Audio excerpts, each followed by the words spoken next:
Pone Respublikos prezidente, prezidente Valdai Adamkau, Seimo pirmininkė, gerbiami susirinkusieji.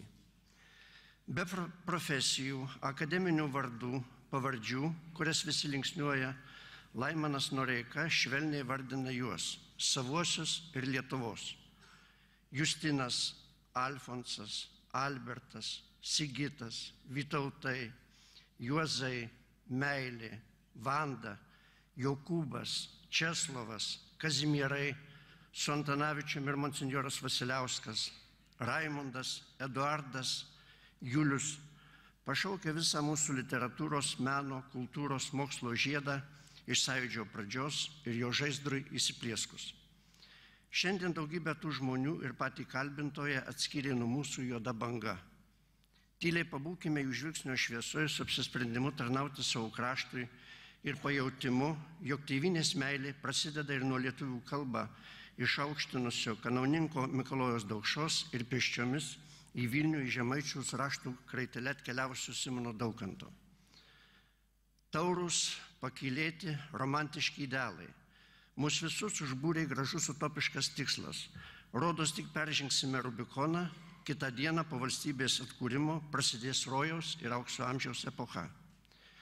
Šitos burtus įsklaidė praušęs rūstus rytas su aukomis, kivirčiais, nesantarvę, prieštaringą, sunkia valstybės kūrimo kasdienybę, su klaidomis, neišvengiamomis, padarytomis iš nepasirengimo valdžiai ir tyčia. Kone milijonas palikusiųjų Lietuvą, be dešimtadalio laimingųjų atriektos riekės, kiti su savo dramom, ilgesiu ir nuoskaudom, nepritapę, atstumti.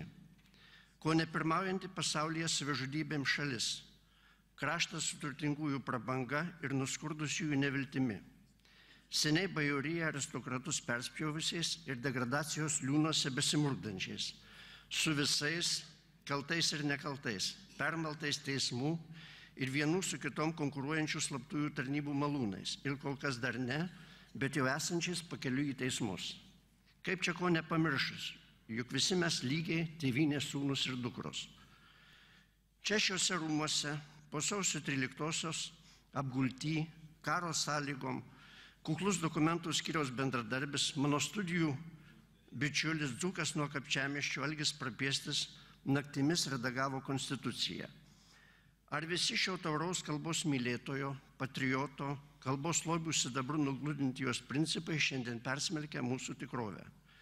O jei neartimi, tai kodėl toks dailus parodomasis Konstitucijos egzaminas? Ir jei reikia tokio egzamino, tai gal klausimai turėtų būti kiti. Labiausiai tiktų auditorijai išvaldžiusiųjų ir nuvaldžiusių šią valstybę. O prieš egzaminą perskaityti Maironio Kai kam, pagelbėtų geresniam vertinimo balui. Čia apžiūrinėjant valstybės paslaptį, pirmosius lito banknotų eskizus, aš išgirdau, jog dabar to lito garbė mes skolinsimės ir kuo daugiau skolinsimės, tuo mūsų valstybė esą bus geriau. Ta skola iki paskutinio cento gražins ne Vilnius, kuriam jau aišku, kad skola net valstybės nerona, neužgis, o tie gražus ištuštėję Lietuvos miesteliai, kurios taip įstabiai poetizuoja savo puikiame laidų cikle Sąjūdietė Nijolė Baužytė. Niekaip, kaip ir žymiausias mūsų dramaturgas sąjūdietis Kazys Saja už kūrybą scenai, ar Donatas Banionis, negaunanti nacionalinės premijos. Paskubėkime, Eugenija Pleškytė gyveno šalia mūsų be Lietuvos pilietybės ir pensijos. Beje, kitos šalys irgi mums skolingos už išmokštintus aukštos kvalifikacijos žmonės. Gal kada bent kiek palengvins skolų naštą. Netokia gili vilkduobė atrodys. Pirmą kartą savo istorijoje remiamės tvirtų susivienijusios Europos pažadu nepalikti mūsų vienų ištikus karo negandai. Gražiai, darbščiai Lietuvai to labai reikia. Juk visa, ko šiandien galime didžiuotis, jos dėka, mūsų žmonių gerumo ir kantrybės dėka ir myslės, iš kur vis dar randasi tas gerumas dėka. Ta Lietuva, kuri mūsų širdyse dabar ir iki paskutinio širdies tvinksnio vis dėlto skiriasi nuo oficialios realybės, kuri formali, reglamentiška, bedvasė. Ši formaliai pavyzdinės realybės šalis nuostabiai gražiai pirmininkaus Europos Sąjungai. Joje viskas slepia gražios formuluotės, tarški aptaki frazeologija, vikriai apeinant esmę. Vis to įvaizdžio dėliai. Ir niekas čia nepamiršta, irgi formaliai ir gražiai. Nes net tokia smulkmė kaip kultūros projektai ir kaip gražiai pavaizduoti, kad bibliotekose neperkamos ir paskui neskaitomos knygos. Toje modernaus biurokratizmo viešpatijoje labai rūpinamasi žmogumi, kad valdžia būtų kuo arčiau jo ir šis rūpestis įvelkamas į vis rafinuotesnį rūbą. Žvelgi į šią formalaus biurokratizmo ir painaus, atseit demokratinio diletantizmo šalį, stebės ir niekaip negali sutikti, kad tai yra Lietuva, mūsų valstybė, ir kad mes sutinkame, jog tik tokia ji ir teturinti būti. Jei toks idealumas, tai kodėl tokie bjaurūs recidyvai regimi už tos popierinės harmonijos ir tviskesio?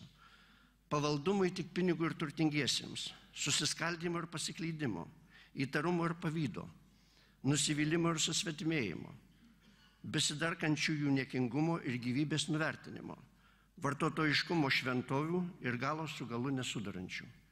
Formalus biurokratizmas suka nosį nuo šių reiškinių, nes politinės kovos grožis ir dėsniai šluote nušluos šias neigiamybės mums nuo kelio.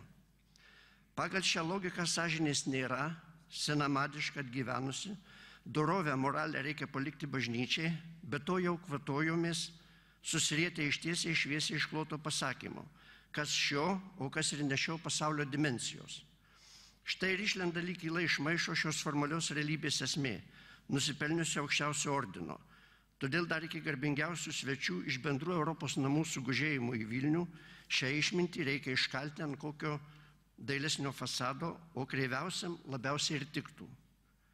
Ir kuo gražesnius ditirambus giedoti demokratijai ir jos idealams, juk tik nuo formos, o ne nuo geranoriškumo, humanizmo ir pakantos kitaip manančiam, ne nuo diskusijų kultūros, polemikos gilumo, intelektinės minties, įžvalgų drąsos priklauso demokratijos turinys ir esmė. Žmogus iškalęs 10 abėcėlinių demokratijos tiesų yra pilietiška asmenybė, o prisitaikantis prie politinės konjunktūros, jaučiantis iš kur vėjas pučia ir sakantis, ką iš jo tikimasi išgirsti, yra kilni perspektyvi asmenybė.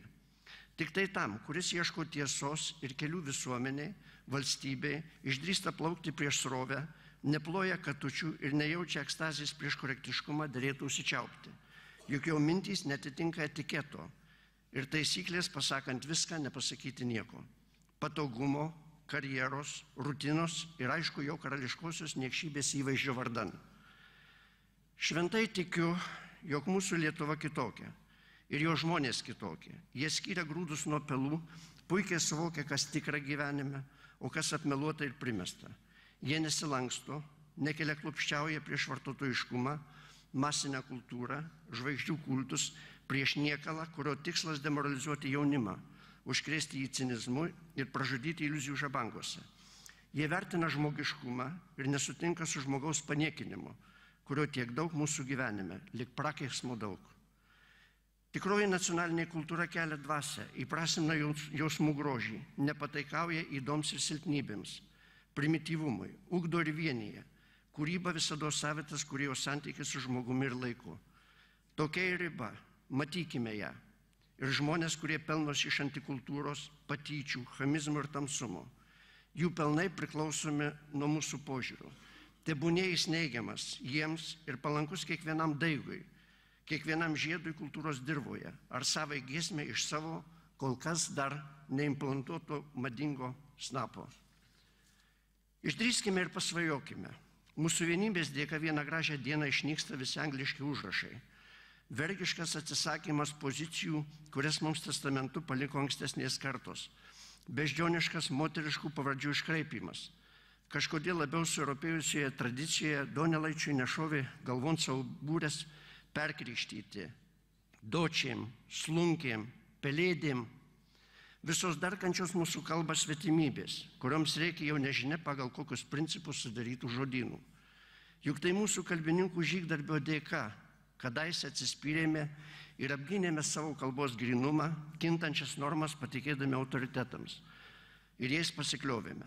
Nebuvome sieverno-zapadnai kraj, netapome Lietuva be lietuvių, netapsime ir 100 angliškų žodžių snobaujančią svetimvardžių pridaikstytą teritoriją.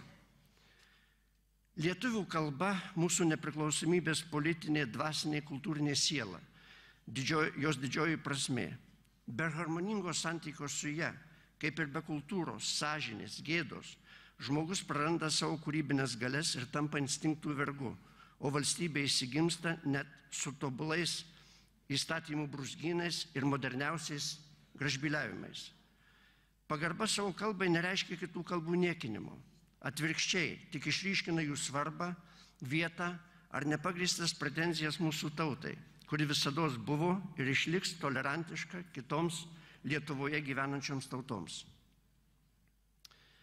Visų laukia tos pačios, vilėmės savaip demokratinės, dausos palei debesėlių žvaigždynus ir be konstitucinio teismo išaiškinimo, proga su bendraminčių sielom regėti, kaip nysta lyg dūmas gaiviam ore formalus, reglamentinis, biurokratinis ūkas. Ir vėl atgimstame. O dabar laisvus skamba varpas ir te pasigirsta aidas įkandin Laimono Noreikos balsui. Išgirdome su švente, su pavasarišku atsinaujinimu, su mūsų brolybė, išlikus veikiems po reformų griūtimis, su viskuo, kas nežada skandalo ar sensacijos. Su švente, juk pakol kas dar mūsų, ne kompiuterio klavišų serverių valioje, mūsų Lietuvos likimas. Kokios menkos mūsų aistros, menkučiai žodžiai, kaip menka viskas išrodo tau, mūsų tėvynę ir kokią tu atlaidi savo vaikams. Ačiū Jums.